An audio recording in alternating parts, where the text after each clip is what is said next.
reikalavimus ties dviejų DOROS ir šiek tiek paliesti viso standartus, kaip jie įsipaišo, didinti visos Europos kibernetinį atsparumą, taip tą pasiekiant, užtikrinant kibernetinio saugumo rizikų valdymą, incidentų raportavimą, tiekimo grandinės saugumą ir vadovybės atsakomybę būtent šiais klausimais. Tai kam jinai yra taikoma, tai kaip visi žinote, Lietuvoje taikoma yra kibernetinio saugumo subjektams, kas papuola į NKSC sudarytą sąrašą subjektų ir yra skirstymas, kad esminis ir svarbus, bet kaip žinote, tai tas skirstymas yra tik tai aktualu dėl keleto reikalavimų, kurie yra būtent vieniem arba kitiem, bet patys didžioji dauguma tais reikalavimų skirta visiems kibernetinio saugumo subjektams. Ir kodėl tai yra aktualu, kaip organizacija jums, kaip subjektui, dėl to, kad TIS2 numato, jog organizacija privalo paskirti įvairius asmenius, kaip kibernetinio saugumo vadovas, IT administratorius ir panašiai, kad organizacija turi turėti procesus, incidentų valdymą, atsakomybę užtikrinti ir kitiem procesam, bei vykdyti kibernetinio saugumo mokymus. Tai direktyvoje yra užsiminta apie mokymus, yra netgi atskiras skirsnis aprašytas ir apie tos punktus mes ir pašnekėsime iš esmės. Bet prieš tai dar pristatyta kitus reglamentus, kitus dokumentus, tai antras iš jų tai būtų DORA, arba angliškai Digital Operational Resilience Act, ir skirtingai negu TIS direktyva, šis dokumentas kaip ir nėra perkeltas į nacionalinius kažkokius tai dokumentus, bet yra tiesiogiai taikomas visoms ES šalims kaip ES reglamentas. Pagrindinis jos tikslas, tai užtikrinti, kad finansų įstaigos jau tinkamai valdytų IT informacinių ir ryšių technologijų rizikas, kad būtų pasirengusios veiklos tęstinumui, gebėtų valdyti išorinių paslaugų teikėjų keliamas grėsmės, kiek tai įmanoma padaryti, žinoma, ir reguliariai testuotų savo pasirengimą būtent kažkokiem nenumatytiem atvejam ir panašiai. Ir kam jinai yra taikoma, tai skirtingai negu TIS, jau automatiškai mes šnekam apie labiau specifinę sritį, tai yra grynai kažkokius sektorius finansų, tai yra visi bankai, draudimo bendrovės, kažkokios tai investavimo paslaugų teikėjai ir žinoma tie teikėjai, IT tiekėjai, kurie dirba būtent su šiuo finansų įstaigomis, šiuo finansų sektoriumi. Ir kodėl dabar tai yra aktualu, vėlgi tai yra, kad DORA reikalauja ne tik techninių priemonių, bet ir incidentų valdymo procesų, reguliaraus testavimo, įskaitant reteamingą, tai yra vadinama patikrąjį hakinimą, įsilaužimų bandymus iš išorės. Ir lygiai taip pat kaip ir TIS prieš tai, yra keletas punktų, kurie aprašo mokymų darbuotojams ir vadovybei vienokius ar kitokius reikalavimus. Tai reiškia, nei tas reglamentas, nei tas dokumentas nepaleidžia mokymų, sakykime taip, likimų valiai, visur apie tai pažymi. Na ir paskutinis, apie ką nešnekėsim, tai yra ISO standartas, tai yra tarptautinių standartų rinkinys, kurio pagrindinis tikslas būtų tiesiog sukurti sistemą, rizikomis grįstą požiūrį į informacijos apsaugą, saugumo kontrolę ir nuotolinį tobulėjimą. Ir kodėl jisai yra aktualus, dėl to, kad jis tiesiog padeda įvertinti rizikas, dokumentuoti saugumo priemonės, pasiruošti trečiųjų šalių auditų sertifikavimo reikalavimams ir lygiai taip pat, kadangi mes šnekam apie mokymus, tai integruoti mokymus į sąmoningumą į organizacijos procesus. Natūraliai gali iškilti klausimas, tai kuris šitas dokumentas kam yra skirtas, tai reikia suprasti skirtumą tai, kad TIS2 ir DORA tai yra teisiniai reikalavimai, jie ateina iš ES ir sako mums labai aiškiai, ką mes privalome padaryti. Tai nėra kažkokie tai pasiūlymai, tai iš esmės tai yra kažkokie tai prievoliai, kurios nevykdymas gali turėti vienokį ar kitokį pasekmių organizacijai ar asmenims. TIS2 direktyva galioja visiems kibernetinio saugumo subjektams ir su tam tikromis išimtimis tiekimo grandinėje esantiems paslaugų tiekėjams. Ir ši direktyva reikalauja, kad tokios organizacijos turėtų tinkamą saugumo valdymą, tame tarpe ir darbuotojų mokymus. DORA kitu atveju ne, tai yra konkretesnis reglamentas, skirtas, kaip ir sakau, finansų sektoriui, ir jis sako, kad visi bankai, draudimo bendrovės ar kiti mokėjimų paslaugų tiekėjai, jie turi užtikrinti, kad jų IT ir kibernetinis saugumas veiktų net ir kažkokios tai krizės atveju, ne? Ir tas apima, tie reikalavimai apima ne tik tai kažkokias technologijas, įrankius, kuriuos galime nusipirkti ir įsidiegti, bet ir žmonės. Tai yra tų žmonių mokymus, tų žmonių pasiruošimą ir sąmoningumo didinimą ir atsakomybių kažkokį paskirstymą, ne? O tuo atveju ISO tai yra standartas, o ne įstatymas, jo neišpildymas nebus vienaip ar kitaip baudžiamas, bet šis standartas gali mums atsakyti tokius klausimus, kaip tai padaryti, kaip vieną ar kitą reikalavimą įgyvendinti praktiškai, kažkokius tai gerosios praktikos, kaip tai galima padaryti būtų jo organizacijos viduje, dokumentais ir panašiai. Kaip tai užtikrinti jo, kad saugumas nebūtų tik tai popierė, bet realiai kažkaip praktiškai įgyvendinti, ne? Tai ISO pateikia sistemingą būdą viską susidėlioti nuo politikos iki kontrolės. Tai čia tikiuosi šiek tiek aiškiau. Ir dabar tada prie pačių reikalavimų. Reikalavimų yra keletas, nėra jų kažkokių tai, jeigu kažkas buvote ankstesniam mano pristatymė apie tis reikalavimus, tai žinote, kad pats TIS 2 perkeltas į Lietuvos teisinis aktus turi virš 300 reikalavimų bendraja prasme. Tai čia net nešnekam apie tokius skaičius, aišku, jų nėra super daug, kas liečia gana specifinės sritis, tai yra mokymus, ne? Jų yra tik tai keletas, bet vėlgi jie yra aktualūs ir juos lygiai taip pat kaip ir visus kitus reikia įgyvendinti, ne? Tai vienas iš tų tokių reikalavimų 8.18 nutarime yra kibernetinio saugumo vadovo funkcijose yra įrašyta, kad jis privalo organizuoti mokymus kibernetinio saugumo klausimais. Čia tokia bendrinis toksai punktas, bet labai puikiai apibrėžiantis vieną iš svarbių kibernetinio saugumo vadovo funkcijų, ne?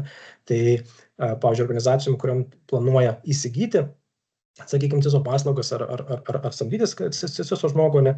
Ir turi į tai atkreipti dėmesį, kad jeigu, tarkim, mes perkam CISO paslaugas, tai, būtų gerai, kad į tą paketą įeitų, tarkim, ir mokymų organizavimas, kad nereikėtų kažkaip atskirai ieškoti ir panašiai.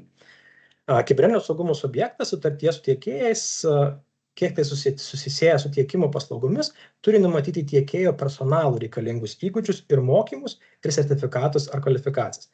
Tai iš esmės, ką šis punktas nori pasakyti, tai kad netgi ne tik jūsų darbuotojams, bet ir tiem darbuotojams, kurie teikia jums kažkokias vienokias ar kitokias paslaugas, ypač kas liečia, šnekam apie IT paslaugas arba kibernetinio saugumo paslaugas, tai jūs savo sutartyse turėtumėte numatyti, kad tie darbuotojai, kurie jums tais paslaugas teikia, turėtų atitinkamą kvalifikaciją, jeigu reikia kažkokius sertifikatus, kad įsitikinti, kad, tarkim, tas paslaugos tiekėjas savo darbuotojams vykdo kažkokius tai mokymus reguliarius, kad atnaujinti žinias ir panašiai. Kaip paprastas pavyzdys būtų, įsivaizduokim situaciją, kuomet kibernetinio saugumo, sakykime, SOC kažkoks analitikas, jisai per paskutinius 3 metus nebuvo nei vienuose mokymuose, kuriuose būtų iškelma apie aktualijas kibernetinio saugumo, kažkokias tai naujas spragas ir panašiai. Tai viskas priklauso nuo to, ar tas žmogus pats domėjosi ar nesidomėjo tai, kas vyksta jo aplinkoje, ne? Tai tas aktualu turbūt kiekvienai organizacijai, kuri kažkokias paslaugas perka. Tai tas punktas būtent tai ir šneka, kad galima tai reikėtų įtraukti į sutartis ir pagal galimybės, aišku, samdytis tais paslaugų teikėjus tuos, kurie tai daro tinkamai. Tada kiti punktai. Kibernetinio saugumo subjekto vadovas arba jo įgaliotinis turi nustatyti kibernetinės higienos praktikos organizavimo ir kibernetinio saugumo mokymų organizavimo ir vykdymo tvarką. Tai šitas punktas, pirmoji dalis, nesakykime taip, jinai galbūt tuo svarbi, jog mes nešnekam tik tai apie atskirius punktelius, kurie, sakykime, savo, kad turite padaryti tą ir kažką kitą, bet čia jau šnekam, kad mes turim pasirengti kaip organizacija, turime pasirengti tvarką.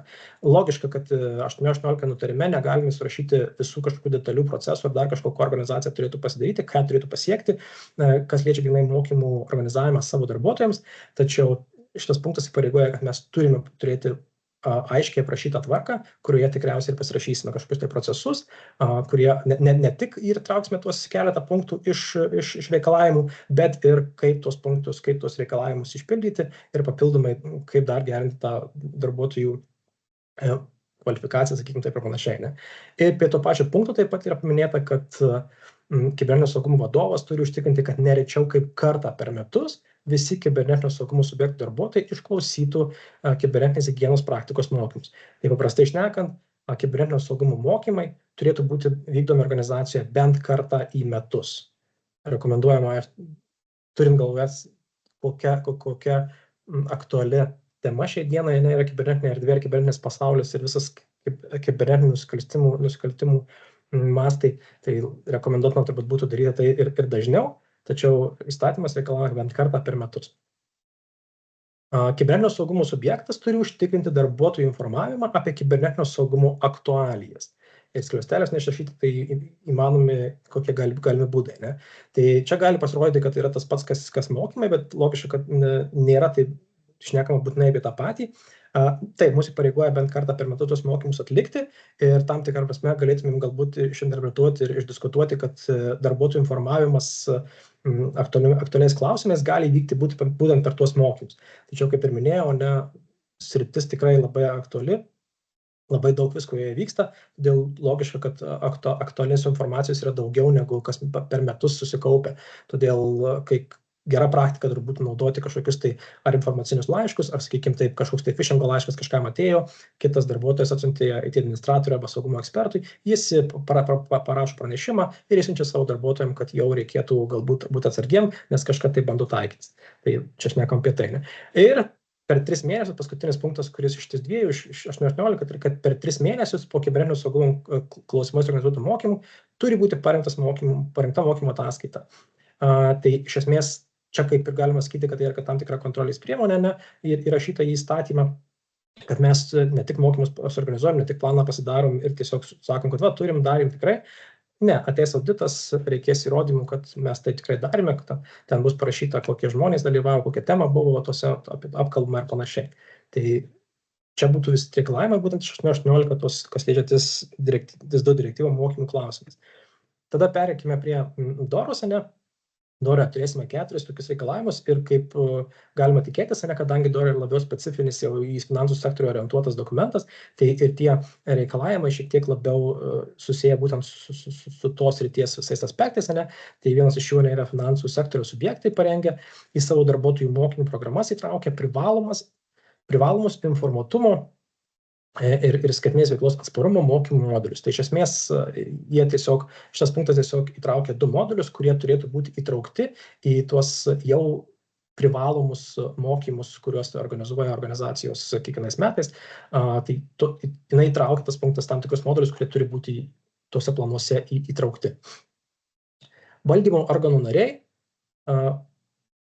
reguliariai dalyvauja specialiuose mokymuose, kad įgytų ir turėtų naujausių pakankamų žinių ir įgūdžių informacinių ir ryšių technologinių rizikai ir jos poveikiai finansų sektorių subjektų veilas suprasti ir įvertinti. Specialūs mokymai, logiška, kad tai yra valdymo organų nariam, ne visiems, nes mes, kai šnekam apie mokymus bendrai visiems darbuotojams, mes dažniausiai šnekam apie bendrinius mokymus, kurie būtų aktualu visiems, bet žinoma, kas liečia kažkokius tai vadovaujančias pareigas, galbūt, kur sprendimai priimami, daugiau informacijos matoma, jautresnės prieigos ir panašiai. Mes jau šnekam apie tam tikrus specialius mokymus, kuriuos irgi reikia atlikti ir kaip reglamentai reikalauja, jau jie turi būti įtraukti ne tik tai, kaip galbūt anksčiau buvo daroma, kad jeigu vadovas jaučia poreikį, tada išsiunčia ir panašiai. Mes čia šnekam jau apie reglamentą, kur tai daryti yra privaloma. Valdymo organas paskirsto ir periodiškai peržiūri tinkamą biudžetą, kad būtų tenkinami finansinių sektorių subjektų skaitmeniniais veiklos atsparumo poreikiai susijęs su visų rūšių ištekliais, įskaitant visų atitinkamų darbuotojų mokymą įvairiomis šitomis temomis. Tai čia tiesiog labai gražiai pabrėžiama, kad į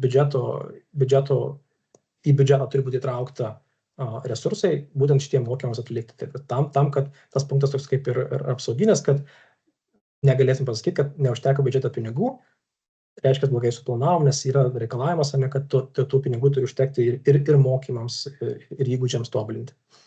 Finansų sektoriaus subjektų valdymo organų nariai aktyviai siekia turėti naujausių pakankamų žinių ir įgūdžių informacinių ir ryšių technologinių rizikai ir jos poveikių finansų sektoriaus suprasti ir įvertinti.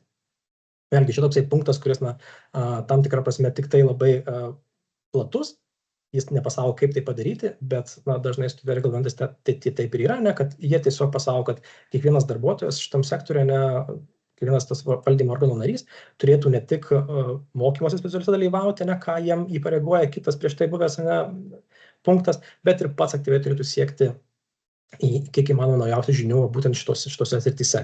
O kaip tai padaryti, aišku, tai jau priklauso nuo kiekvienos organizacijos atskirai, kaip jie susiplanuoja. Ne?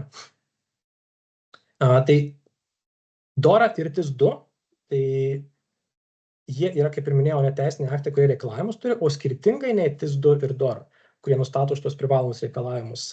ISO standartas nenurodo, ką organizacija privalo daryti, kaip ir prieš tai jau neminėjau, bet joje pateikiama yra sistemingi rėmai, gerosios praktikos, kurios padeda organizacijoms struktūrizuotai įgyvendinti teisės aktų reikalavimus. ISO galima laikyti ne tiek prievolę, kaip ir jau minėjau, bet kiek instrukcija, kaip kažką būtų galima padaryti. Ir šitoje skaidrėje, tarkim, yra keletas pavyzdžių, apie ką maždaug čia mintis ir yra, kad, tarkim, kairėje pusėje matome, netgi tai padarysiu, kairėje pusėje mes matome, sakykime, reikalavimus, čia nėra reikalavimai išrašyti žodis į žodį, ištraukti tai mintis, bet apie juos ir kai kuriuos išnekėjome, kad, tarkim, kaip antras vadovybė privalo būti mokoma bent kas 2 metus, ir tada toksai ISO standartas, geroji praktika, yra prašoma, kad užtikrinti vadovybės įsitraukimą į saugumo kultūrą, įtraukti vadovo mokymus į mokymų planus ir fiksuoti dalyvavimą. Toksai kaip ir šiek tiek jau parašymas, kaip ir gairės, kaip būtų galima įgyvendinti tą vieną arba kitą reikalavimą. Tai perinant prie visus reikalavimus būtų galima rasti kažkokį tai punktą ISO standartuose, gerąją praktiką, kaip tai būtų detaliau šiek tiek parašyta, kaip tai galima būtų padaryti, ar tai įtraukti kažkokius, tai būtinai kažką tai planus įtraukti, pasiruošti tą planą, kaip tas planas galbūt turėtų atrodyti ir kažkas to. Tai toks pagrindinis skirtumas yra tarptų. Ir kad galbūt finalui visiškai įsirėminti tikrai kas ir kaip skiriasi, tai paskutinėje šitoje mano tokioje skaidrėje bandžiau apibendrinti ir trumpai, aišku, sunku yra vieną paragrafą įtraukti ir aprašyti tinkamai visus skirtumus, kas ir kaip yra, bet sakykime taip, tai orientuotas TIS2, tai yra orientuotas į visuomenės svarbos organizacijas, reikalauja organizuoti bendro pobūdžio kibernetinio saugumo mokymus darbuotojams ir vadovybei ir pabrėžia periodiškumą vadovybei kas 2 metus, sakykime, darbuotojams kas metus. Tada DORA skirta yra finansiniam sektoriui ir mokymai labiau orientuoti būtent į specializuotą informacinių ryšių technologijų rizikas, incidentų valdymą ir taikoma dažniausiai yra aukščiausiai vadovybei ir akcentuoja atsakomybės paskirstymą, IT atsparumo principus ir trečiųjų šalių poveikį saugumui.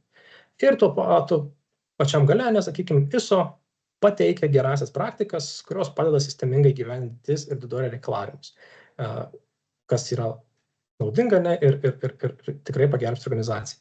Mokymai planuojami pagal rizikas ir pareigas ir padeda planuoti, kam, kaip ir kada vykdyti mokymus, kaip įtraukti vadovybę ir kaip fiksuoti rezultatus. Tai iš principo, paprastai šnekant, TIS2 ir DORA yra tokia teoriniai reikalavimai, labai platus, o ISO gali padėti susiaurinti tuos reikalavimus ir šiek tiek išdalinti juos į kažkokius tai praktinius veiksmus, praktinius procesus ar netgi kažkokius tai tvarkos aprašus ir kažką tokio. Tai iš manęs būtų trumpai tiek. Tikiuosi, Ernestas sekantis daugiau galės papasakoti apie realią praktiką, kaip tas atrodo realybėje. Ačiū. Ačiū, Povilai. Tai kita pranešimo dalis yra Ernesto, pristatys advisory patirtį būtent įgyvendinant kibernetinio saugumo mokymų projektus. Tai Ernestai, prašom, mikrofonas tavo. Tai visiems laba diena, turėtų matyti slaidas, jeigu matosi. Matome. Puikiai. Gerai, šiek tiek papasakosiu apie save ir pabandysim susipažinti, nes visada noriu pajusti auditoriją. Tai aš savo pranešimą įvardinau taip, kad informacijos kibernetinio saugumo ir asmens duomenų apsaugos mokymo organizavimo patirtis. Dar turbūt papildysiu, ką galbūt vieną momentą, ką užakcentavo Povilas, tai tas pats yra, tie patys reikalavimai yra keliami ir su asmens duomenų apsaugos įgyvendinimu, tai reiškia, turime bendrai duomenų apsaugos reglamentą, ten tiesiogiai tokių reikalavimų nėra nurodyta, kad turi būti organizuojami mokymai, ten yra daugiau principai, bet yra tokia viena iš sąlygų, kad organizacijos turi pasirinkti adekvačius veiksmus tam, kad užtikrinti asmens duomenų apsaugą. Tai vienareikšmiškai tai yra vieni iš mokymo organizavimų. Ir jeigu dar nukeliausime į valstybinės duomenų apsaugos gaires, kurios yra paskelbtos praeitų metų paskutinį rugpjūčio mėnesį 4 versija, ten irgi yra parašyta, kad organizacijos turi įgyvendinti, organizuoti ir įgyvendinti darbuotojams asmens duomenų apsaugos mokymus. Tai šiek tiek susipažinimui. Mano patirtis 15 metų kibernetinio saugumo srityje, rizikų veiklos tęstinumo 10 metų ir 20 metų mokymo vedimo patirtis. Kažkada tai dėsčiau universitete, ten gyniausi ir daktaro disertaciją. Paskutiniu metu taip pat esu Lietuvos standartizavimo departamento komiteto pirmininkas nuo 20 metų ir įvairūs mano sertifikatai, kur atspindi mano patirtį. Jeigu kažkam būtų įdomu mane sekti per LinkedIną, tai galite nusiskanuoti šitą QR kodą, mielai priimsiu visus, kurie prisijungs ar šiandien, ar vėliau. Galima bus atsakyti vienus kitus klausimus, padiskutuoti, o galbūt ir sekti mane LinkedIn paskyroje. Tai pats pranešimas mano šiek tiek padetalizuoti tą temos aktualumą ir turbūt pagrindinis dalykas motyvuoti veikti. Ir gal pradėsiu nuo to, kodėl būtent mes kalbam apie mokymus, nes Povilas turbūt užsiminė apie tai, kad yra nustatyti reikalavimai. Aišku, turbūt reikėtų pasakyti, kad mes esam vieni iš tų kibernetinio saugumo valdymo paslaugų tiekėjų, kurių apimtyje mes tiek atliekame auditus. Prieš tai atlikdavom valstybės valdomų informacinių sistemų valdytojų auditus, tokių kaip mokesčių inspekcijos, Regitra, registrų centras ir visi kiti. Taip pat dabar pagal TIS2 direktyvą kibernetinio saugumo įstatymo būsime tie, kurie kas 3 metus atkeliaus pas subjektus ir atlikinės vienus ar kitus mokymus. Taip pat rengiame tas pačias politikas tvarkas ir teikime kibernetinio saugumo vadovo paslaugas kaip išorės paslaugų tiekėjai. Tai aš save prisistačiau tam, kad pajusti irgi, kas prie mūsų prisijungia. Gal aš užduosiu tiesiog tokį prašymą ir pageidavimą. Jeigu galite į chatą parašykite, kokią jūs poziciją užimat ir koks yra jūsų bendrai poreikis susijęs su informacijos kibernetinio saugumo asmens duomenų mokymo organizavimu. Ir jeigu dar parašysite, labai būtų įdomu išgirsti, kokia forma jūs organizuojat mokymus. Aš tas formas pateiksiu 3, kai jūs pamatysite tas formas, tai paprašysiu sureaguoti vieną ar kitą, kokiu būdu jūs organizuojate vienus ar kitus mokymus. Tai pradžiai tiesiog paprašysiu parašyti savo poziciją, galite į įmonės nerašyti, man svarbiausia suprasti, kas susirinko ir kokia yra auditorija. Tai toks bus mūsų susipažinimas. Taigi, pradžioje aš pasakiau, kodėl mes kalbame apie tą temą. Turbūt ir antras dalykas dar pasakysiu, kad mes su Krašto apsaugos ministerija esame sudarę sutartį balandžio mėnesį, kuri jau eina į pabaigą. Ir mes esame tie paslaugų tiekėjai, kurie Krašto apsaugos ministerijos nacionalinio kibernetinio saugumo centro užsakymų rengiame kibernetinio saugumo subjektam gaires, kaip turėtų būti įgyvendintas kibernetinio saugumo įstatymas ir 818 nutarimas. Kitais žodžiais, mes esame jau parengę susiderinę, kiek kokių politikų, kiek tvarkų turės kiekvienas subjektas pasirengti tam, kad pilnai įgyvendintų teisės aktų reikalavimus. Tada, kaip turės būti užtikrinta atitiktis per tas visas politikas tvarkas, tai reiškia, kokie priedai, kokia informacija turi būti atsispindėti ir taip toliau, ir tam tikros tvarkų ir politikų rengimo gaires ir instrukciją. Tai reiškia, kur kokia informacija turi būti įrašyta, kaip suprasti vieną ar kitą reikalavimą ir taip toliau ir taip toliau. Tai tas gaires mes parengę, tada kamas turbūt viešins, spręs, ar tai bus daugiau subjektam, ar tai bus lygiai taip pat ir kitiems rinkos dalyviam, nes mes be subjektų turim dar ir tiekimo grandinę saugumo visą grandinę. Tai bus galima susipažinti ir bus galima atitinkamai to naudotis. Tai šita patirtis mums ir leidžia iš karto preziumuoti arba suprasti, kokie reikalavimai bus keliami, kaip jie turėtų būti įgyvendinami ir per tai mes pabandysim pasidalinti visą tą praktiką. Tai tuos reikalavimus, ką mano kolega Povilas pasakė, aš sudėjau tokias 3 gaires, 3 laides ir čia yra turbūt pagrindiniai dalykai iš TIS2.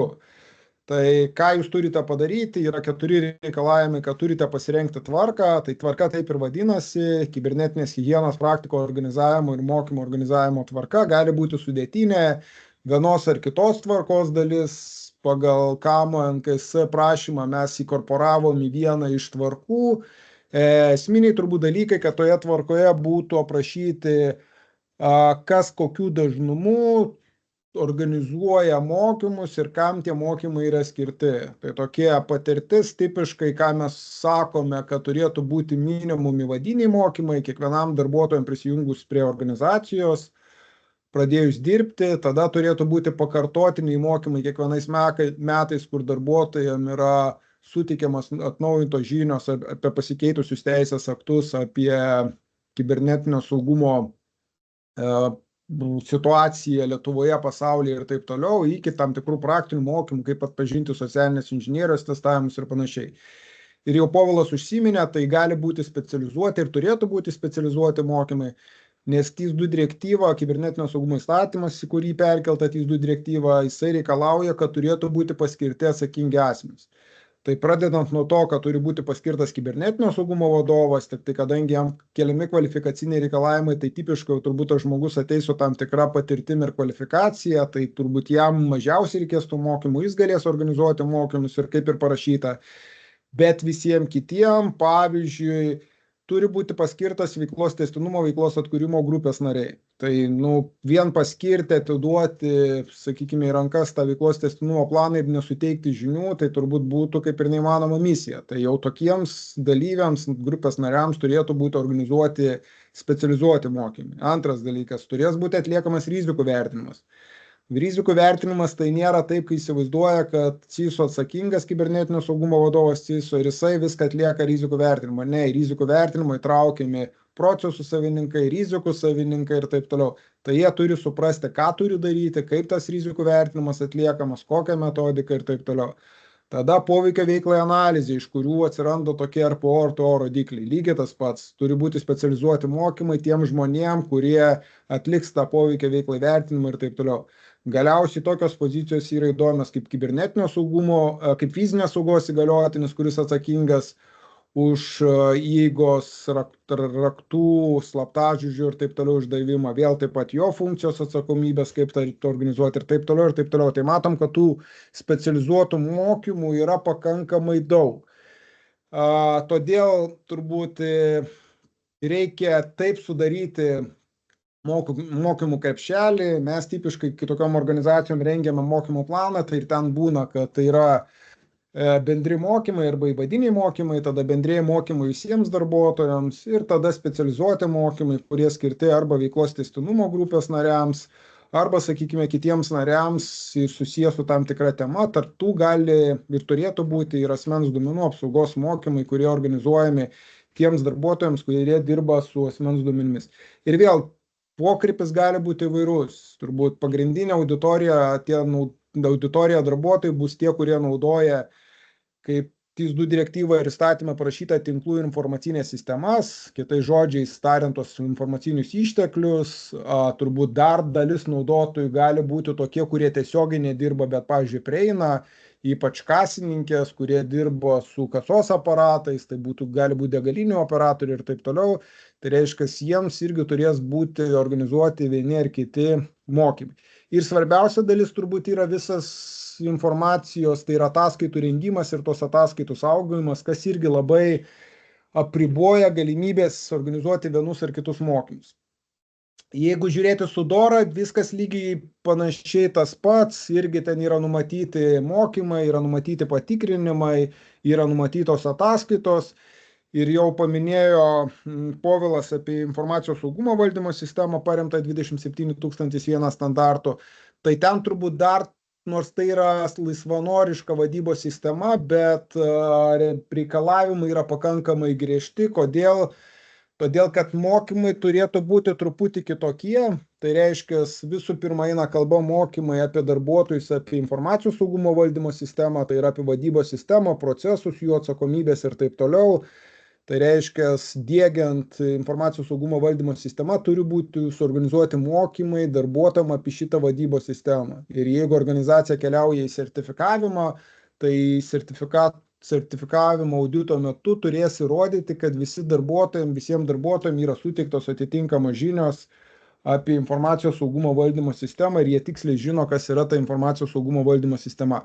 Ir turbūt dar aspektas labai įdomus, jeigu prieš tai mes kibernetinio saugumo įstatymė neturėjome aiškios nuorodos arba reikalavimo dokumentuoti mokymus, ten buvo tik pareiga įgyvendinti mokymus, tai vadybos sistemose tai yra vienas iš pagrindinių dalykų, kad turėtų būti atsekamumas, kad turėtų būti tiksliai pateikta informacija, kas, kokie dalyviai, kokius mokymus dalyvavo ir panašiai. Bet turbūt pagrindinis dalykas, į ką aš noriu akcentuoti mokymus, nes liktai mokymus mes visada suvokiam kaip savitikslį dalyką. Tai yra mokymai, jeigu paklaustumėt savęs ar kitų kolegų, tai kas yra vis dėlto KPI'as ar tikslas organizuoti mokymus, tai turbūt didžioji dalis pasakytų, tai yra pravesti mokymai ir dalyvių skaičius. Ir tipiškai turbūt ne kartą esame matę, kad organizacijos užsideda tokius KPI'us, tai yra 100%, 80% mokymų dalyvių, tai yra darbuotojų, kad pravesti mokymai. Tai vis dėlto yra antraeilis tikslas. Kiekvieni mokymai turi labai konkretų tikslą. Kodėl, pavyzdžiui, ypač kai mes atlikinėjom rizikų vertinimą, jeigu tavo tikslas yra, kaip aš sakau, užsukti pranešimus apie įvykius ir incidentus, taip, ir tu vieną iš priemonių renkiesi suorganizuoti mokymus dalyviams, tai reiškia, tavo KPI'as bus kiek pas tave po mokymų pasikeitė, kiek padidėjo pranešimo apie įvykius ir incidentus ar socialinės inžinierijos tam tikras atakas. Tai tada KPI'as jis visai kitaip yra matuojamas. Tai reiškia, jūsų tikslas nėra apmokyti tiesiog, kad pramegotų dalyvis ar tik tai suteikti žinias, bet kad jis pasiektų tam tikrą tikslą, tai yra atliktų tam tikrą veiksmą. Tai va, sveikinčiau tuos, kurie būtent į mokymus žiūri kaip tik tai priemonė, kuri leidžia pasiekti tam tikrą galutinį tikslą ir būtų matuojama ne dalyvių skaičiais ar mokymų skaičiais, o būtent kitais KPI'ais. Tai turbūt tokie esminiai momentai apie reikalavimus. Ir dabar ta patirtis apibendrinta, aš sudėlioju tam tikrus aspektus, tai tikrai nėra mokymų rinkos galbūt analizė, į tą visiškai nepretenduoju. Tai yra tiesiog galbūt mano kaip vadovo, kaip eksperto įžvalgos, kokie yra dažniausiai organizuojami mokymai, kokie yra jų pliusai, minusai ir kada kokius mokymus galima būtų pasirinkti. Tai dabar uždėjęs kitą slaidę, tiesiog tada paprašysiu, kad jūs sureaguotumėte, o prieš tai dar Giedrės paklausiu, gal Giedrė gali įgarsinti, iš kokių pozicijų yra pas mus dalyviai. Nelabai atsakė. Nelabai, nenori susipažinti. Nu gerai, tikiuosi, kad kitoj slaidėje parašysite. Tai apibendrinimo tokie 3 pagrindiniai būdai, kuriuos mums tenka naudoti organizuojant mokymus, tai mano galbūt ir būtų klausimas, jeigu nesureagavote į pirmą prašymą, tai sureaguokit dabar, kokiu būdu jūs organizuojat. 1, 2, 3, tai ar organizuoja daugiau, kad yra vedami gyvi online mokymai, ar vis dėlto turite kažkokią tai LMS, tai yra Learning Management System, kažkokią tai sistemą, ar tai būtų Moodle'as, ar tai būtų kita sistema, ar vis dėlto turit kažkokias specializuotas mokymų platformas, ar tai būtų Cloud on-premises, kurių pagrindų jūs darbuotojams organizuojat mokymus. Tai pabandykim visi atsakyti ir tiesiog galėsim pasidaryti tam tikrą statistiką, suskaičiuoti, kiek kokių būdų naudojasi iš mūsų auditorijos. Tai labai paprašysiu būti aktyviems. Tai aš būtent dabar apie tos 3 mokymų būdus ir pakalbėsiu ir vardinsiu jų pliusus ir minusus ir mūsų turimą patirtį. Gyvi online mokymai. Mokymų šitų esame iš tiesų suorganizavę labai daug. Kažkada tai esame net laimėję vieną ES projektą, kur buvo 3000 tuo metu valstybės tarnautojų. Vienu metu buvo organizuojami mokymai 2 miestuose ir taip mes įgyvendinom 18 mėnesių. Mokymus vedė 16 lektorių. tarp kurių ten buvo nemažai ir profesorių, ir daktarų ir taip toliau. Tai buvo pakankamai sudėtinga suorganizuoti logistiką, skaitant, kad ten dar turėjo būti maitinimas, patalpos ir taip toliau. Ir dar netgi atsiliepimai, tai yra paslaugų kokybės vertinimo kriterijai. Pasakysiu, galbūt juokui, galbūt truputį nukrypimai, kad kur dažniausiai pylos gaudavom ne lektorius, ne mokymo medžiaga, tai arba šalta kava, arba neskanus pietus, arba nevėdinamos patalpos, arba kiti dalykai. Tai mokymų kokybę dažnai žiūrėdavo kaip į papildomą antraeilį dalyką, o visi koncentruodavosi daugiau į patalpas, į skanų maistą, į šiltą, karštą kavą, į šaltus gėrimus ir taip toliau ir taip toliau. Mūsų dabartinėje situacijoje, arba jau dabar, sakykime, tas projektas buvo truputį seniau, tai dabar mes mokymus organizuojam, kaip aš sakiau, tiek diegdami informacijos saugumo valdymo sistemas, tiek kitas vadybos sistemas, suteikdami CISO paslaugas, netgi diegdami politikas, tvarkas ir procesus. Vienas iš tų žingsnių po to vis dėlto yra organizuojami mokymai. Tai gyvi mokymai online, turbūt visi galvoja, kad jie mirs, bet patirtis rodo ir praktika, kad tie mokymai vis dėlto dar gyvuoja. Ir čia iš tiesų yra nemažai jų minusų, bet yra ir begalės pliusų. Taip. Tai pliusus turbūt akcentuosiu, o paskui pabandysiu net ir apibendrinti, kokius mokymus aš rinkčiausi kiekvienu atveju. Tai pliusai yra pagrindiniai to, kad gyvi mokymai dažniausiai ir jūs turėtumėte reikalauti, kad nebūtų bendri, o tai būtų adaptuojami organizacijoms. Tai yra pagal konkrečius praktinius pavyzdžius. Tai jeigu mes, pavyzdžiui, organizuojame mokymus ir tai yra TIS 2 įvedimų, tai mes stengiamės pateikti praktinius pavyzdžius, kurie yra susijęs su organizacija, tam, kad būtų galima įtraukti auditoriją. Ypač labai aktualūs yra specializuoti mokymai, nes specializuotų mokymų yra labai sudėtinga parengti, tam tikra prasme galbūt rizikų veiklos tęstinumo šiek tiek turi, bet jeigu mes kalbėsim apie mokymus, kurie, pavyzdžiui, yra sudėtinės tam tikrų pratybų ir taip toliau dalis, tai padaryti, kad tai būtų visiškai online arba per specializuotas platformas beveik yra neįmanoma. Mokymų adaptavimas auditorijai. Tipiškai pradedant mokymus visada klausiam, kas iš kur susirinko. Sudėtingiausias yra dalykas suvaldyti auditoriją, nes dalyvių lūkesčiai, žinios ir taip toliau dažnai yra labai skirtingi.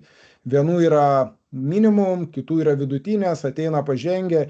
Ir jeigu netinkamai yra sudaroma auditorija, šituo atveju, kai mes turėjom projektą, tai tipiškai lemia labai didelį minusą ir blogus vertinimo kriterijus. Kodėl? Todėl, kad pažengę sako, mums buvo neįdomu, pradedantys sakė, mes pusę nesuprantam, tada vidurkis ir lieka tas, kuriems liktai ir truputį turėjo žinių, bet ir patiko ir panašiai. Tai būtent gyvi mokymai leidžia šiek tiek adaptuotis pagal auditoriją. Praktinių situacijų analizė, tai aš jau minėjau, ypač jeigu geras lektorius, jis pasirengia su praktiniais pavyzdžiais ir aišku, atitinkamai yra galimybė diskusijų. Bet kaip ir dabar mūsų pristatymas, tai kartais tos diskusijos ir nėra, bet vis dėlto tai yra tam tikras galimybė įsitraukti dalyviams ir užduoti vienus ir kitus klausimus.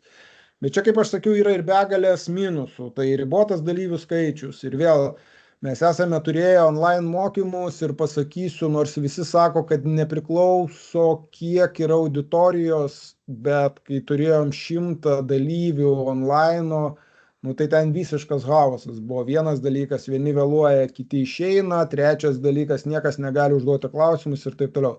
Todėl su gyvais online mokymais tipiškai dalyvių skaičius turi būti ribotas ir mes tipiškai sakom 30 dalyvių, tai yra maks, kas gali būti per vieną grupę. Jeigu kiekvienas užduos po vieną klausimą, tai reikės atsakyti 30 minučių.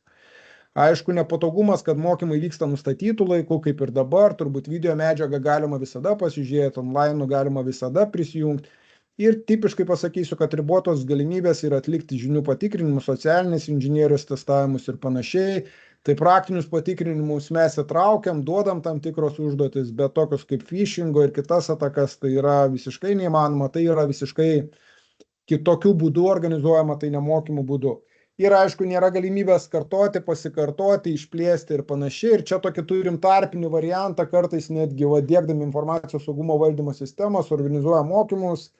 tada parengia mokymo medžiagą, parengia video įrašą ir atiduodam tą mokymo medžiagą, ar tai būtų PowerPointas ar PDF'as užsakovui su video medžiaga, jie keliasi į savo LMS ar kitą sistemą.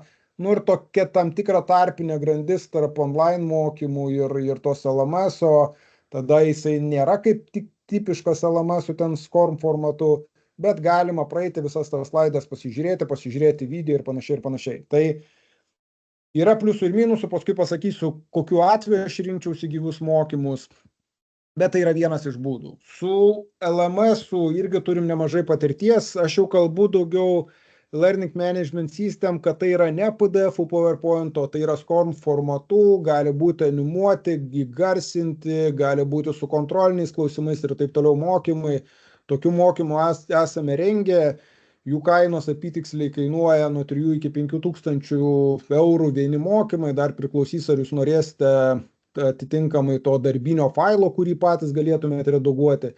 Bet vėl pliusai ir minusai yra tokie, lyginant su gyvais mokymais, tai visų pirma pliusai jie jau bus lygiai taip pat kaip ir gyvi mokymai adaptuoti. Mes netgi esam rengę mokymus, kur pagal brand booką organizacijos ar įmonės pateikia ir tie mokymai atitinka pilnai brand booką su visais logotipais, su stilistika ir panašiai.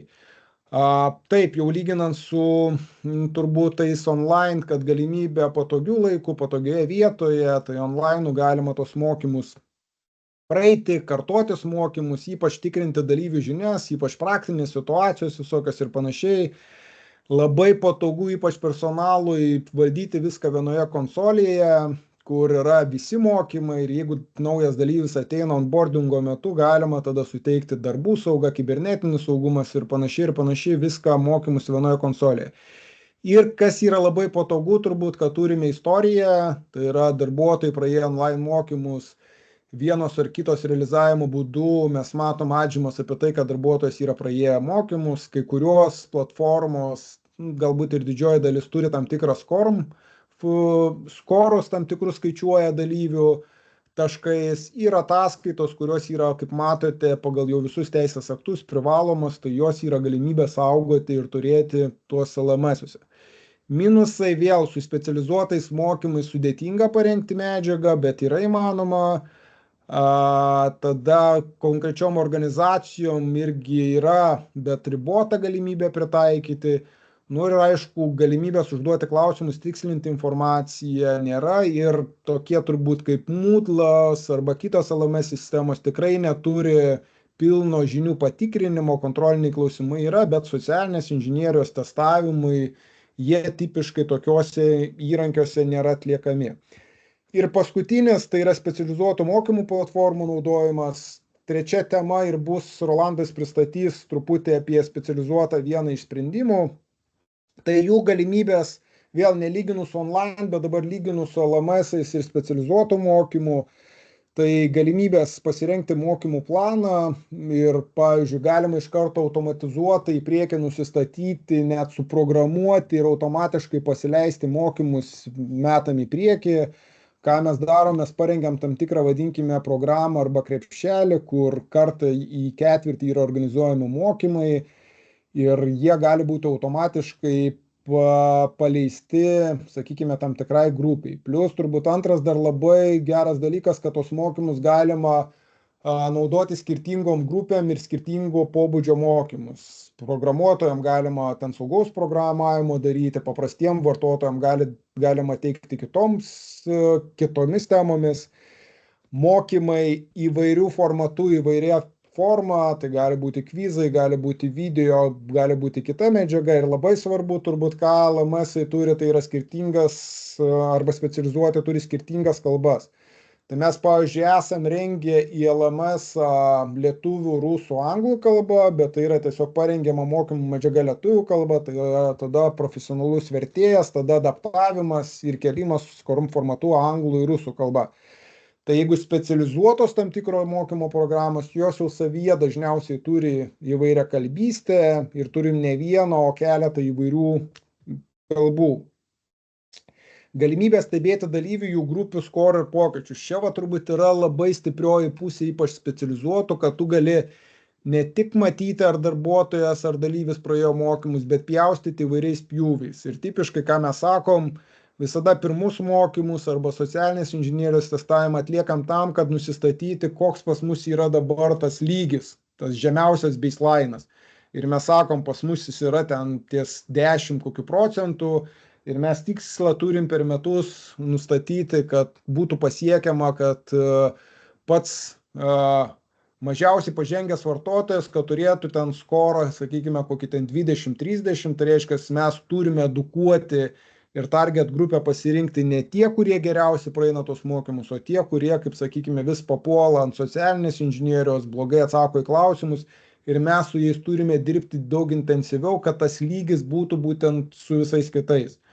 Ir teko galbūt girdėti tokiam saugumo kontekste tokį posakį, kad mūsų saugumas yra toks, koks yra žemiausia to saugumo grandis. Tai jūs neturite orientuotis, kad ten adminai ar dar kažkas yra labai pažengę ir jie tikrai galės apsisaugoti nuo atakų, bet jūs turite suprasti, kad bet kuri klaida to paprasto vartotojo, atidarius laišką, suvedus slaptažodį ir paleidus vykdomai failą, gali sutrikdyti visos organizacijos veiklą su socialinės inžinierijos ataka. Minusai, kaip aš sakau, tipiškai mokymai gali būti nepritaikyti organizacijai, yra tipiniai, kai kurie netgi pasaulinio lygio mokymai yra išvis globalūs, tai juose gali būti neadaptuota TIS2 direktyvos reikalavimai, galbūt kažkiek tai neadaptuoti ir Lietuvos teisės aktų reikalavimai ir taip toliau, bet kaip aš sakau, kiekvienas turi pliusus ir minus. Tai dabar apibendrinant 2 slaides, kada aš rinkčiausi kurios būdus. Gyvus visada turbūt rinkčiausi, kai turi būti specializuoti mokymai, ypač mokymai, kai yra organizuojami su įvairiomis pratybomis, esam darę tam tikrus veiksmus, kaip pavyzdžiui yra pradedamas mokymai, rizikų vertinimo pradžioje su rizikų savininkais, procesų savininkais aptariam rizikų vertinimo metodiką, suteikiam praktinės žinias ir tada atliekam rizikų vertinimą. Tas pats su veiklos tęstinumu. Praveda mokymus, paaiškinom, kaip mes atliksim poveikio veiklai analizę, kaip rengsime veiklos tęstinumo planus, pasidarėm, einam toliau. Tas pats išbandymo pratybos. Praveda mokymai, kokie tikslai išbandymų pratybų ir taip toliau, organizuojam pratybus, atliekam pratybas. Tai tas labai yra interaktyvu ir labai gerai. LMS-us turbūt rinkčiausi ypač, kai yra įvadiniai mokymai, nes įvadiniam mokymam, kai yra 1, 2, 3, galbūt kaita ir didesnė 10, 20, bet čia yra pats geriausias dalykas, gavo pirminį žinių paketą ir to pakanka. Ypač jeigu yra didelė organizacija dideliam vartotojų skaičiui, tai pravesti 100-200 dalyviams online mokymus, suskirstant, kad ir po 30 grupių, vėl 5 mokymai, krepšelis, tinklelis yra labai sudėtinga. Labai aktualu LMS, kai yra skirtingos kalbos. Tai čia turbūt nepakeičiamas dalykas. Mes turėjom didelę organizaciją, kurioje buvo 5 kalbomis, lietuvių, estų, latvių, bulgarų ir anglų kalbomis buvo organizuojami mokymai. Tai yra nepamainomas dalykas, tie patys mokymai skirtingom kalbomis. Ir turbūt skirtingų laikų dirbantiems darbuotojams. Tai kai pasakoju apie didžiulį projektą, tarp jų buvo pati įdomiausia auditorija, buvo sveikatos priežiūros įstaigos darbuotojai ir sudėtingiausiai būdavo kokius chirurgus surinkti juos visus ir pravesti mokymus, nes vieni konsultacijos, kiti operacijos ir panašiai. Nėra to tarpinės grandies, kada galima būtų surinkti visus, kad ir ten 2, 3, 4 valandom, nes jie labai tokie yra užimti.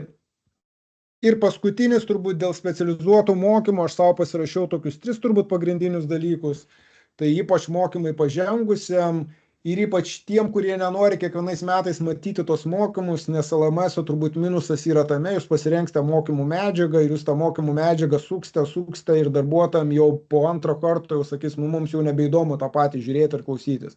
Tai norim vis kažką naujo, tai reiškia, LMS medžiagą jūs turėsite vis laikas nuo laiko kelti naujus mokymus. Kartu su praktinių žinių patikrinimai socialinės inžinierijos testavimais, tai yra nepamainomi dalykai, tai jeigu norite turėti patikrinimus, ypač tam tikrus socialinius inžinierijos testavimus, kad kartu su mokymais arba po socialinės inžinierijos testavimu būtų pridėti mokymai ir tas, kuris papuolė iš karto turėtų mokymus, o nelauktų, kol bus organizuoti papildomi mokymai, tai yra nepamainomas dalykas. Ir sakyčiau, siekiant labai konkrečių nustatytų tikslų. Tai mano vienas buvo paminėtas baseline'as, Tai aš ką darau su specializuota mokymo programomis, jeigu nusistatau, kad pas mus baseline'as dabar yra kažkoks tai apatinė riba, aš nusistatau, kokius per metus, kokią ribą turiu pasiekti. Reiškia, aš turiu aiškiai, kokius mokymus, kokiem dalyviam, kaip aš juos targetinsiu, kokiu dažnumu ir kokiom priemonėm aš visą tą pasieksiu. Tai yra irgi nepamainomas dalykas. Ir dar turbūt, kas yra labai svarbu, kad įrankiai vieni ir kiti turi ir įvairiausių kitų dalykų. Pavyzdžiui, irgi mes čia kalbėsime apie sprendimą, kuris savyje turi irgi tam tikrą, kaip ten sako, aš atpažinau, kad yra socialinės inžinierijos ataka, push button, aš paspaudžiu mygtuką ir aš nepapuoliu. Bet tie įrankiai pradeda veikti kaip pirmoji gynybos linija, kai vartotojai pradeda iš tiesų įvykus tam tikrai socialinės inžinierijos atakai, jau spausti apie tai, kad tu atpažinai, o realiai tai vyksta kibernetinė ataka. Tai tokia būtų apibendrinta praktika. Jeigu turėtumėt klausimų, mielai juos atsakyčiau. Tai vieną paskaitysiu ir atsakymai apie mokymų organizavimo būdus, tai 5 auditorijos dalyviai pasisakė apie gyvus, 3 apie LMS-ą ir 4 apie specializuotų mokymų platformą, bet čia skaičiuojame ir NKSC elektroninę platformą.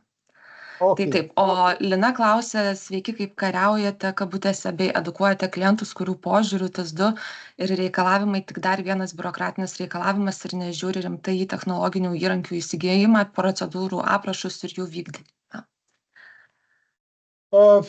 Kovojam, tai kovos turbūt NKSC su jais. Edukuojam, sakyčiau, tokių webinarų vienas iš būdų yra. Jo, tai turbūt mes sakom, kad numetimas dokumentacijos įsakymų, ypač kai vienu ten įsakymu yra tvirtinamos 14 tvarkų politikų, tai yra visiškai niekas. Ten turbūt visi deda varnelės, kažkur tai ten dokumentų valdymo sistema uždeda, kad susipažino, bet jis nei perskaito, nei susipažinęs, nieko. Tai mes įvairiais būdais esam darę. Pirmą darė mokymus, tada tvarkas davėm susipažinti, bandėm tvarkas duoti susipažinti, tada mokymus. Bet vienareikšmiškai be mokymų tikėtis, kad darbuotojai perskaitė ten, kad ir 30 puslapį ir viską suprato, tai yra neįmanoma misija. Todėl vienareikšmiškai mokymai yra svarbus. Kiek NKSC skirs kaip kontrolės mechanizmui dėmesio, aš manau, neatsitiktinai atsirado tas nuostata, kad turi 3 metus saugoti visas ataskaitas, 3 metus nuo mokymų praėjimo. Ir plus NKSC veikia kaip ir prevencininkas, tai jisai patys organizuoja mokymus, platformą, paminėta, socialinės inžinierijos testavimus ir panašiai, tai aš sakyčiau taip, jeigu aš labai daug skiriu dėmesio, aš atitinkamai reikalausiu ir turbūt pasiaiškinimo nenorėsiu girdėti, jeigu pasakys, žinot, mes nesugebėjom prisijungti prie jūsų platformos nemokamas, nesugebėjom pravesti mokymų ir taip toliau. Tai jau yra atitinkamas bėdas. Aišku, tai bus turbūt baudimas, baudos ir panašiai ir panašiai. Ir tarp tų subjektų, kurie gali būti baudžiami, bus ir direktoriai, ir valdybos nariai.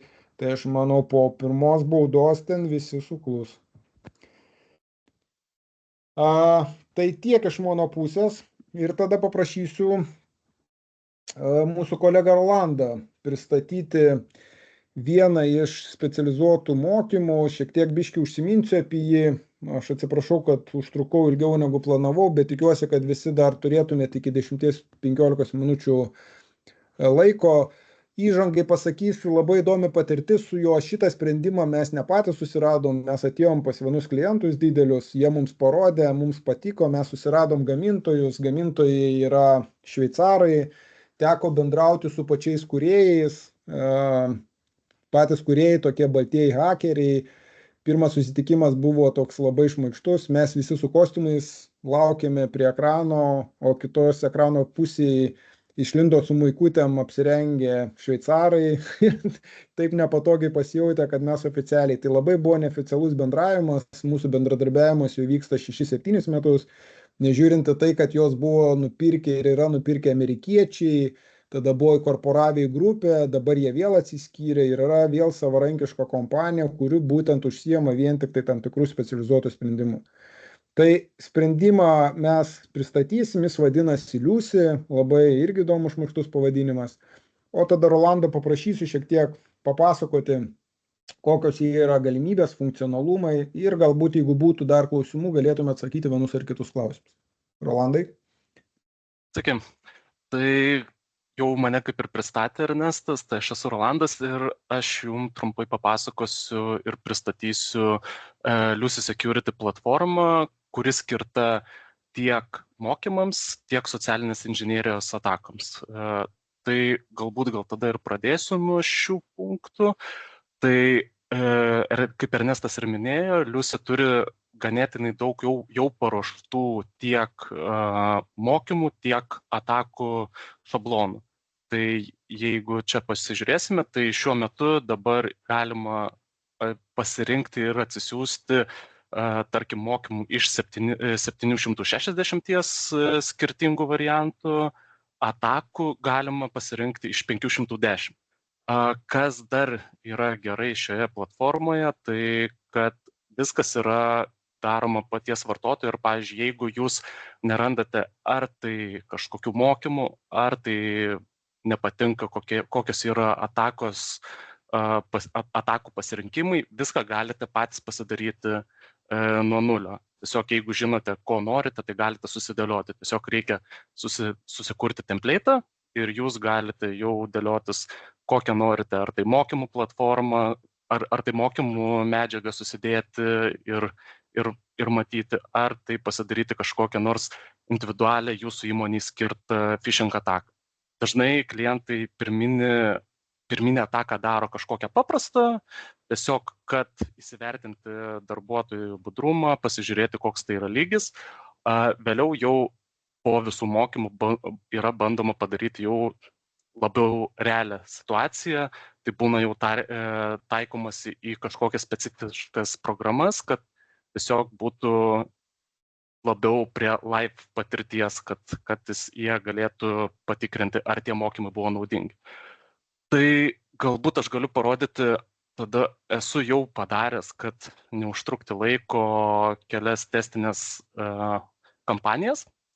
Tai būtų viena kampanija yra mokymų, kurią paleidau mūsų įmonės viduje, o kita būtų atakos kampanija, kurią paleidau tik tai savo, kad tiesiog parodyti, koks yra funkcionalumas. Tai turbūt pirmą parodysiu apie mokymus. Tai paleidus mokymus, jūs matote pilnai užėję visą statistiką, kas, pavyzdžiui, kokiems vartotojams buvo išsiųsta, kiek tų vartotojų atsidarė tos mokymus, kiek jų jau atliko tos mokymus ir visą šitą informaciją galima eksportuoti jum patogiu formatu, jeigu reikia kažkam pateikti, kaip Ernestas sakė, kad būtina juos laikyti 3 metus, tai galite tiesiog po mokymų juos išsieksportuoti ir pas save kažkur pasidėti ir jeigu reikės, visą laiką juos turėsite ir bus įrodymai. Kas toliau yra aktualu turbūt iš mokymų pusės, kaip ir Ernestas prieš tai minėjo, kad Liusi turi funkcijas schedule pasidaryti kažkokias nors taisyklės, kurios aktyvuojasi laiko tarpuose. Tarkime, jūs susidėliojate planą, kad kas mėnesį reikia pasileisti mokymus. Vieną mėnesį būtų phishingo mokymai, kitą mėnesį būtų kaip atpažinti skirtingas kenkėjiškas programas, dar kitą mėnesį vėl kokią nors mokymų programą, kurią jūs tiesiog išsirinktumėt iš sąrašo. Tai šioje vietoje jūs galite susidėti schedulus ir nusistatyti, kada ir kokiai grupiai tie mokymai pasileistų. Tarkime, pirmą mėnesio dieną iš karto tie mokymai nuo 8 ryto yra išsiunčiami visiems darbuotojams. Galime tada truputį pasižiūrėti ataką. Atakos principas irgi ganėtinai panašus, todėl ganėtinai lengva perprasti. Jeigu jau jūs žinote ir pasidarėte kažkokius mokymus, tai pasirengti atakos kampaniją irgi nebus sunkumų. Viską galima ganėtinai perprasti. Meniu identiškas, lygiai taip pat yra ir su statistika. Šiuo atveju aš įsiunčiau tik tai savo, kaip, jeigu norite, galiu parodyti. Tai buvo paprastas phishingo, visiškai paprastas langas, kurį gavau elektroniniu paštu, kad man reikia prisijungti prie kalendorius ir patvirtinti, kad dalyvausiu susitikime. Tai čia, jeigu suvešiu savo prisijungimus, tai tada automatiškai Liusi jau užfiksuotų, kad aš esu pagautas, susivedžiau savo duomenis ir mane jau įtrauktų į tai, kad aš nepavyko, tiksliau, kad pavyko ataka, o man reikia mokymų. Tai šiuo atveju, ką dabar čia matome, tai kad buvo išsiųstas laiškas, aš jį atsidariau, nuėjau į nuorodą, bet pamatęs, koks tai yra langas, kad čia tikrai nepanašu į Teams puslapį ar Microsoft'o ir iš nuorodos sprendžiant, ir iš pačio puslapio, tai aš tiesiog jį ir išjungiau ir nieko nedariau. Tai tą sistemą užfiksavo ir taip ir liko. Galima, jeigu norima ir nusimatoma politikose, galima pasidaryti, kaip ir Ernestas minėjo, pranešimo mygtukus, kad edukuoti vartotojus ir jie galėtų patys pranešti, jeigu yra kažkoks įtartinas laiškas. Čia turbūt, jeigu kažkas jau naudojatės, tai esat susidūrę. Ten tiesiog yra kaip add-onsai, kurie veikia naršyklėje arba veikia Outlook'o programoje ir jūs tiesiog paspaudę informuojate IT skyrių arba atsakingą asmenį apie tai, kad jog turite įtarimų, jog šis laiškas yra pavojingas. Tai turbūt tiek būtų apie pačias kampanijas. Dar norėčiau apžvelgti turbūt vartotojus. Tai yra, turbūt kas irgi yra aktualu, tai yra vartotojų kūrimas bei administravimas. Tai Liusi turi kelis variantus, kaip tai galima pasidaryti. Tai netgi turbūt įvardinčiau 3. Tai yra paprastas rankinis darbas, kai yra tiesiog susikuriama nauja grupė ir į tą grupę galima susidėti vartotoją pačiam užpildžius.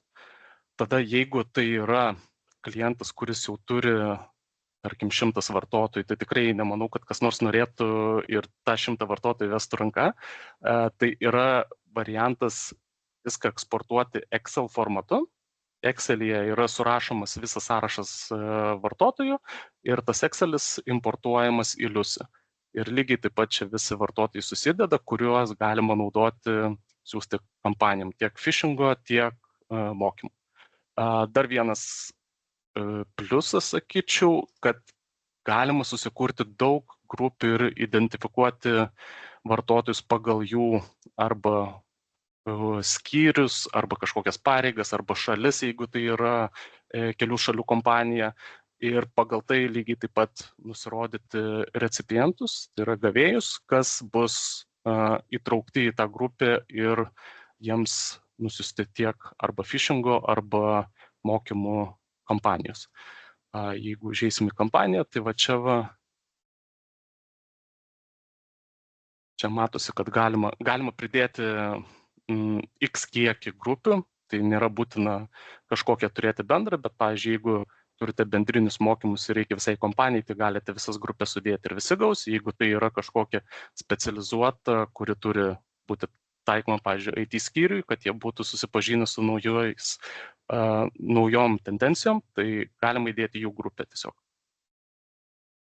Ir trečias, turbūt irgi vienas iš vartotojų pridėjimo variantas yra Entra ID arba apjungimas su Azure ir padarimas single sign-on.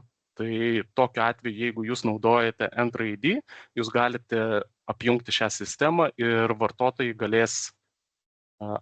vartotojai sukris iš tenai ir netgi galės naudotis tada self-service portalu.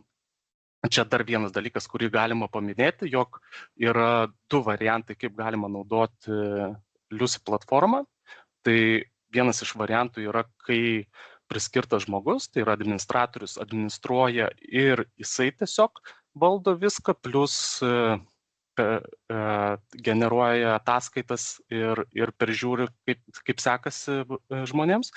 Arba kitas variantas yra, kai yra self-service portalas sugeneruotas, tai yra priskirti, kad gali įmonės darbuotojai jungtis ją ir kiekvienas gali persižiūrėti savo jau statistiką. Dabar aš jums parodysiu trumpai, kaip gali atrodyti. Aišku, dabar, kadangi aš esu administratorius, tai aš matau visų asmenų statistikas, bet jeigu tai būtų viena, tai tiesiog žmogus matytų pas save biškai kitaip vizualiai atrodančią ataskaitą, bet principas būtų irgi gana panašus. Jisai matytų, kiek jam yra paleistų apmokymų, kiek jisai dar jų nepadarė, kiek jisai jau atliko sėkmingai, taip pat apie diplomus ir kitą detalę informaciją. Turbūt didžioji dalis, pati platforma ganėtinai intuityvi, tai labai ilgai nėra jos, nelabai ją sunku perprasti.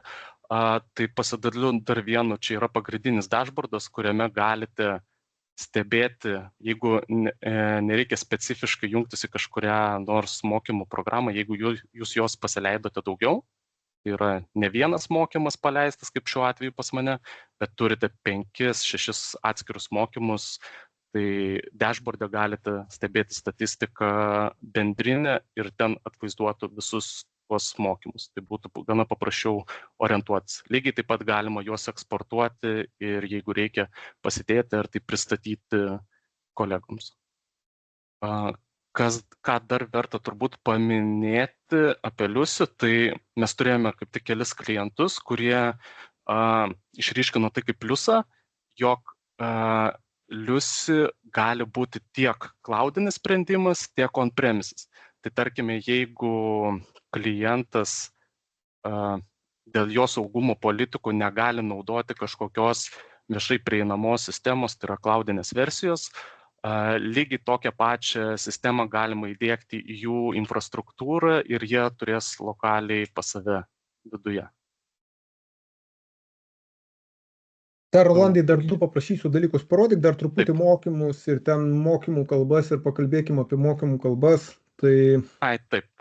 Ernestas jau savo pristatymę minėjo, jog vienas geras pliusas yra tas, kad jau didžioji dalis mokymų yra paruoštos ne viena, ne dviem, bet daug daugiau kalbų.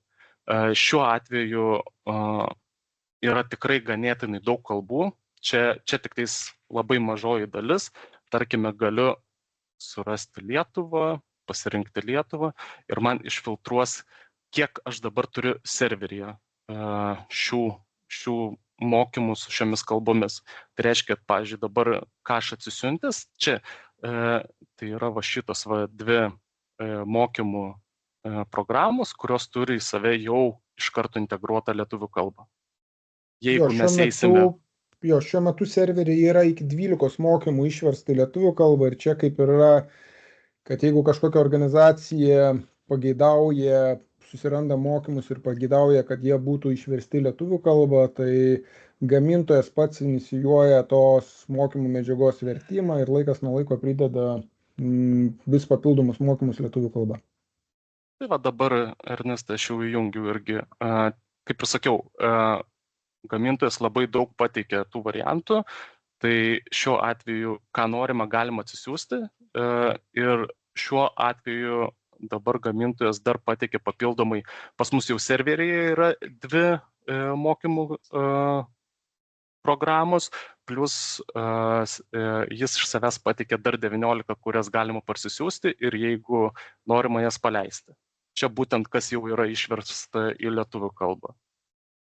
Jeigu žiūrėsime ne tik lietuvių kalbą, tai matome, kad angliškai yra. Tai 454, bet mes iš patirties turėjom, kur turėjom didžiulę vieną organizaciją ir jinai norėjo, kad būtų 5 mokymai 5 skirtingomis kalbomis. Tai mes radom ne vieno kelis mokymus, kur iš tiesų galėjom tada visiems vartotojams 5 skirtingom kalbom paleisti atitinkamus tos pačius mokymus. Taip, nes čia yra ne tik, kad jeigu aš randu lietuvių kalbos mokymus, tai nereiškia, kad jie skirti tik tais Lietuvai. Šiuo atveju galime pamatyti, tai yra Comprehensive Security kursai, kurie yra išversti jau į 28 kalbas, pavyzdžiui. Šitas kursas yra išverstas į 14 kalbų. Tai reiškia, kad galima pritaikyti daugiakalbei auditorijai ir išsiųsti tuos pačius mokymus jų gimtąją kalbą, kad būtų daug paprasčiau juos atlikti. Ir dar 2 akcentus pasakysiu papildomai. Dar turbūt reiktų paminėti, kad kartu su socialinės inžinierijos ataka gali būti prikabinti mokymai, kas yra labai patogu. Kaip tai veikia, pavyzdžiui, kaip aš sakiau pradžioje, galima suorganizuoti mokymus, praeina visi, nusiemam baseliną, tada paleidžiam visiems socialinės inžinierijos ataką ir prie jos pridedam arba buvusius mokymus, arba papildomus. Ir tokiu atveju, jeigu tu paspaudai, suvedai duomenis ir taip toliau, tau atėjo pranešimas, kad tu papuolei ant socialinės inžinierijos atakos ir būk mielas, praeikis naują mokymus. Tai tas labai automatizuotai padeda negaudyti kiekvieno, kuris papuolė, iš karto automatiškai išsiųsti pranešimą apie jam priskirtus mokymus. Ir antras dalykas turbūt, dar Rolandas užsiminė, kai einame į vartotoją, sakykime, accountą, tai vartotojas jau gali matyti ne tik tai kokius jūs mokymus praėjo ir taip toliau, bet kaip sakiau, jau sekti savo skorą, kuris yra sudaromas tokiu būdu: praėjai mokymus, išlaikai kontrolinius klausimus, tau davė 10 gerų taškų. Papuolei socialinį inžinierių atako, tau minusavo 3-4 taškus. Praėjai papildomus mokymus, tau pridėjo 3-4 ir taip toliau, ir taip toliau, ir taip toliau. Tai reiškia, tu esi pastoviai tritinamas ir pastoviai skaičiuojamas tavo skoras, kaip atrodo kitų lygmenyje. Ir tu, kaip vartotojas, tu gali žinoti savo, administratorius gali lyginti skirtingus vartotojų grupės ir panašiai, ir panašiai. Taip, turbūt tiek. Dabar pati įgyvendinimo dalis turbūt, arba ta kainodara, tai yra licenzijavimas, serverio palaikymas ir administravimas. Turime nemažai klientų, kurie sugeneruojam pirmas kampanijas, o paskui viską administruojasi patys savarankiškai. Tai reiškia, jie turi tik tai mokėti už licenzijos, kurios yra pririštos prie vartotojo, ir, sakykime, už serverio palaikymo kaštus, o paskui viską administravimo. Yra tokių vartotojų, kur sako, mes norim, kad viskas būtų administruojama. Tai su jais sudarome tinklelį mokymų, grafiką, vartotojų grupės, pasirenkam ir tada automatiškai arba rankiniu būdu suadministruojam mokymus, paleidžiam, ištraukiam ataskaitas, pristatom ataskaitas ir taip toliau, ir taip toliau. Tai va, tokiais keliais būdais galima dirbti. Taip, šitas sprendimas turi konkurentus, KnowBe4 gal teko girdėti, tai teko man su jais bendrauti, jie irgi prašė, ieškojo atstovavimo Lietuvoje, atstovauja dabar kita kompanija, bet tiesiog pasilyginę kainas ir lankstumą. O aš sakau, kas mums patiko su šveicarais kalbėti tiesiog gyvai ir ten aiškinti, kad mūsų rinka yra visai kitokia negu visa vakarų Europos rinka. Tai mes esam pasiekę tai, kad mūsų rinkai yra vis dėlto, sakykime, pritaikyta tam tikrą mums adaptuotą kainodarą. Tai leidžia iš tiesų labai daug vartotojų, ypač turinčioms organizacijoms, įmonėms, gauti pakankamai palankės kainas. Kalbant apie kitus sprendimus, turim klausimą iš auditorijos, koks yra Liusi pranašumas prieš GoFish įrankį. Ar esate tokį girdėję? Aš trumpai galiu pasakyti, su ChatGPT įmečiau, tai matau, kad kai išvardino pranašumus, tai būtent naudotojo sąsaja UI UX, ar ne, yra ne tik techniniams žmonėms suprantama panelė dashboardas, bet ir visiems naudotojams patogi. Taip pačiai automatizavimas buvo išryškintas, tai ką čia Ernestas ir minėjo, po atakos prikabinami, tarkim, mokymai, sudaromas tinklelis. Na ir dar kitų čia yra išvardinta. Gal jūs, Ernestai ir Rolandai, iš patirties žinot, daugiau galite papildyti? Žinot, aš tai pasakysiu, visų pirma, tai turbūt viena platforma skiriasi nuo kitų, čia faktas, ir nei viena turbūt nėra visiškai tokia, kaip sakykime, geriausia. Tai viena turės vienų privalumų, kita kitų privalumų. Tai GoFishingas, bent ką aš girdėjau, kad jinai daugiau orientuota į socialinės inžinierijos visą variklį, ten turi irgi tam tikrą mokymų medžiagų skaičių, bet ne tokios apimties, sakykime, kaip Liusi turi. Dabar turim netgi klientų, iš tiesų didelės korporacijos, kurie turi ir savo LMS-ą, ir perka, ir Liusi licenzijas. Kodėl? Todėl, pavyzdžiui, LMS jie neleidžia užtikrinti, kaip aš sakiau, tai nespecializuotas įrankis neleidžia užtikrinti pilna apimtimi, kad tai būtų ir socialinė inžinierija, ir mokymai, ir automatizuotai viskas tas daroma ir skirtingomis kalbomis. Tai aš turbūt pasikartosiu, kad aš ir paminėjau neatsitiktinai tos 3 būdus, turbūt jų geriausia kombinacija ir galėtų duoti didžiausią vaisių. Ir aš manyčiau, kad nežiūrinti tai, kad jūs neturite nieko, ar turite jūs galite pasirinkti vieną iš galimų variantų. Ir netgi mes Liusi vartotojus turim, kurie ten yra iki 50 netgi dalyvių, tik tai vartotojų naudotojų iki 100. Ir jie pakankamai nebrangiai, sakykime, susiorganizuoja mokymus, o licenzijų kaina kainuoja ten jiems tiek pat, kiek galbūt per vieni suorganizuoti mokymo, jie tą licenzijų, nusipirkę licencijas, jie gali ją naudotis 12 mėnesių nepriklausomai, kiek jie darys. Tai mūsų indėlis tik tokiu atveju, arba mes padedam sukonfigūruoti tas mokymų kompanijas, arba apmokam vartotojai, pats vartotojas gali visą tai daryti savarankiškai. Tai turbūt tokie būtų aspektai. Jeigu iš tiesų kažkam būtų įdomu, aktualu, tai brūkštelkit Giedriai, tada galėsime pasidaryti tam tikrą detalesnį aptarimą, galbūt išsinagrinėti jūsų poreikius ir pritaikyti kiekvienam pagal poreikį tam tikrą mokymo organizavimo būdą, pavadinkime taip, būdą arba būdų rinkinį, kaip būtų galima suorganizuoti tos mokymus. Tai tiek turbūt, jeigu atsakėme klausimus, ar būtų dar papildomų klausimų? Aš dar galėčiau pridėti, turbūt ne būtent lyginti su kažkokia viena platforma, bet vieną jau pliusą esu išryškinęs, kur tikrai ne visos platformos turi, tai jog Liusi leidžia savo programą susidiegti pas save on-premises serveriuose, tai reiškia, kad jūs galite turėti sistemą pas save lokaliai, nepriklausomai nuo kažkokių trečiųjų šalių, jeigu to reikalauja jūsų politikos. Kitas dalykas turbūt, kiek teko domėtis ir su kai kuriom kitom programom dirbti, tai Liusi pasižymi tuo, kad turi daug redagavimo galimybių. Apie ką kalbu, tai turbūt kalbu daugiausiai apie mokymų bei phishingo kampanijas, nes jūs galite jas visiškai redaguoti, keisti savo nuožiūrą, perrašyti, paredaguoti, susidėti paveikslėlius, dar kažką padaryti. Jūs turite pilną teisę, ne tik teisę, bet ir pilnas galimybės pasiredaguoti, susikurti nuo nulio kažką, nuskreipinti netgi kažkokį, aišku, čia jau žiūrint apie iš teisinės pusės ar galima, nes esu girdėjęs, jog ne Lietuvoje, bet užsienyje buvo tokia situacija, jog buvo irgi naudojimui tiesiog phishingui, vidiniai komunikacijoje, kažkoks išorinis puslapis, kurį irgi nuskreipino tiesiog su kažkokiu įrankiu, padarė identiškai tokį patį, tik tais, kad paleido iš, tarkim, Liusi. Tai tokia atveju ten buvo kažkokie kaip ir papaikimai ir kažkas tokio, kad ta tikroji kampanija reiškia pretenziją, jog nesutinka, jog jos puslapis būtų taip naudojamas. Tai labiausiai sakyčiau, kad tas redagavimas gan didelis pliusas, kuris tikrai ne visose kitose alternatyvose yra, nes kai kurie tiekėjai žinau, kad tikrai atiduoda jau grinai, pavyzdžiui, paruoštą ataką ir jūs negalite jos keisti. Tiesiog kaip yra viskas, jūs tokia ir paleidžiate. Šiuo atveju jums kas nors nepatinka, pavyzdžiui, man nepatiko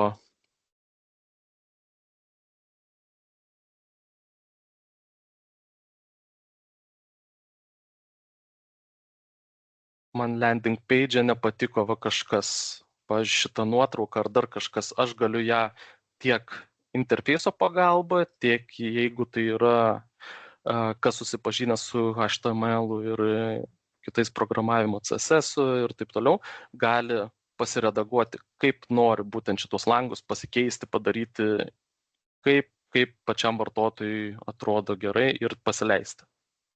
Tai manau, čia šitie du pliusai mano labiausiai išryškinti, kurių aš kitur nesu pastebėjęs, nes dauguma irgi yra cloudiniai sprendimai, plus, sakau, kada atiduoda jau tiesiog gryną produktą, kurio jūs negalite pasiredaguoti.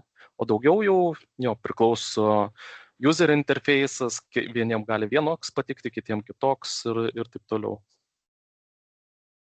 Tai manau... Giedra, ar dar būtų klausimų? Daugiau nematau, tik svarsčiau, kad čia ką Rolandas ką tik minėjo, tai čia ta smagioji šito sprendimo pusė, turbūt kaip ir gamintojai pristato, kad čia netgi smagu dirbti užsiimant, tai būtent tų kampanijų konstravimas ir savotiškas žaidimas. Tai klausimų daugiau nematau, jeigu dar kas turi, gali spėt. Jo, ir aš dar vieną slaidą paskutinę uždėjau, tai jeigu kam yra įdomus tokie renginiai, mes juos organizuojam po iUnion vėliava, tai yra mūsų bendruomenė, kurią sudaro klientai, partneriai, darbuotojai, srities profesionalai. Tai jūs galite mūsų sekti tiek LinkedIn'e mūsų paskyroje, kur mes laikas nuo laiko paviešinam įdomias žinias apie įgyvendintus projektus, pradėtus projektus ir apie žinių pasidalinimo, kaip mes vadinam tos susitikimus. Ir ten Giedrė įdeda net ir nuorodos, kur galima pasiekti video medžiagą apie mūsų tam tikrus pranešimus. Tai tokių pranešimų mes kartosime, tas kiekvienas pranešimas jis vis individualesnis, įdomesnis yra, nes viskas priklauso ir nuo jūsų auditorijos, tai sulaukiam ir įvairių klausimų ir diskusijų, tai sakau, kiekvienas tas pranešimas yra pakankamai individualus. Tai tiesiog siūlyčiau sekti, jeigu kam įdomu prisijunkite, stebėkite mūsų, mes laikas nuo laiko pasidalinsime vieną ar kitą informaciją.